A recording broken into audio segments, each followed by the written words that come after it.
Господдержка сельхозпроизводителей Коми в 2014-м останется на уровне прошлого года – порядка миллиарда рублей. Об этом во время рабочей поездки в Прилуцкий район заявил заместитель главы и министр финансов республики Владимир Тукмаков.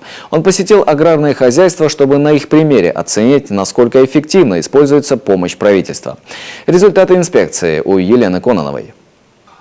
Первым делом делегация посетила Ноев ковчег. Так в шутку крестьянское хозяйство ношельской семьи Драган назвал главный аграрий Коми Сергей Чечеткин. Эту ферму на 10 голов Николай Драган построил еще в прошлом году, за что государство компенсировало ему 1,5 миллиона рублей. Его сын Федор свое дело только начинает. В 2013-м получил грант на приобретение кормозаготовительной техники. Теперь мечтает расширяться.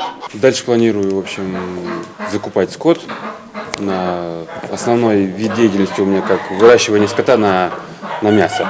Это значит, хозяйству понадобится убойный пункт, говорит Драган-старший. По правилам ВТО убой скота нужно осуществлять только на оборудованных площадках. Правда, само хозяйство такое строительство не потянет. Нужна помощь. Оказать ее правительство готово, но только если возведение нового объекта будет экономически обосновано. Экономически нецелесообразно строить на такое количество поголовья.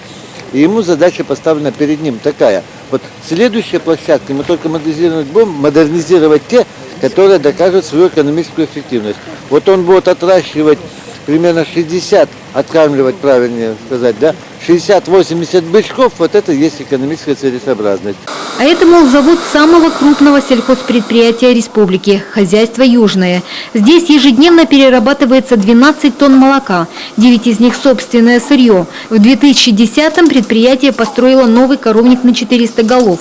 После этого удои выросли в 2 раза. И нынешних мощностей заводу уже не хватает. У нас не только сегодня не хватает мощностей для того, чтобы производить, но и не хватает мощностей складских помещений. Готовую продукцию уже мы не знаем куда, и не хватает помещений по таре. Зато у предприятия нет проблем с производством мяса. Недавно хозяйство построило новый убойный цех. Правда, работы здесь затянулись. Кредиты аграрии ждали полгода. Рядом цех переработки. Здесь делают бифштексы, суповые наборы, вырезки. Продукцию аграрии реализуют на месте в районе. Но обещают, скоро попробовать ее смогут и сыктывкарцы. Заместитель главы Коми Владимир Тукмаков увиденным остался доволен. По его словам, на поддержку сельхозпроизводителей правительство региона тратит немалые деньги. Хотелось убедиться, что не напрасно. Сегодня, вы знаете, меняются отчасти акценты в поддержке сельхозтоваропроизводителей, поскольку все мы знаем, есть определенные ограничения при вступлении в ВТО. И в первую очередь сегодня мы рассматриваем как очень важную и приоритетную поддержку именно развития сельхозтоваропроизводства. Это поддержка в строительстве новых предприятий, это поддержка в субсидировании расходов по модернизации, по техперевооружению. И, на мой взгляд, вот пример Южного – это пример эффективного подхода к господдержке. Цифры действительно впечатляют. На господдержку сельхозпроизводителей в прошлом году из республиканского и федерального бюджета было выделено порядка миллиарда. Эти же объемы собираются сохранить и в 2014-м. Елена Кононова, Вячеслав Беспалов, телеканал Юрган, Прилуцкий.